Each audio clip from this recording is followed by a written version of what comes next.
50,000 বছরের রাস্তা হবে, যার যার কবর থেকে হাসরের মাঠ।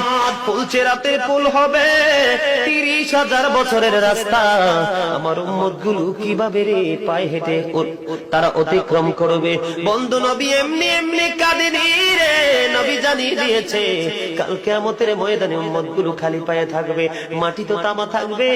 ও বন্ধু, তাদের শরীরে কোনো পোশাক থাকবে না, উলঙ্গ অবস্থায় থাকবে।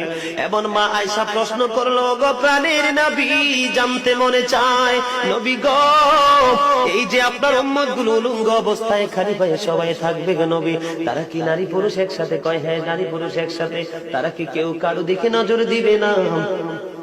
এবার আমার নবী বলেছে, আয়েশা রে, কেমন করে নজর দেবে রে আয়েশা? বন্যার পানি যেমনি প্রবল বেগে বৃদ্ধি পেয়ে পৃথিবীর মানুষগুলোকে গ্রাস করে ফেলেন, কাল কিয়ামতের দিন এই জাহান্নামের আগুন মানুষের দিকে বন্যার মতো প্রবল বেগে ছুটে এসে মানুষকে ঘিরে ফেলবে।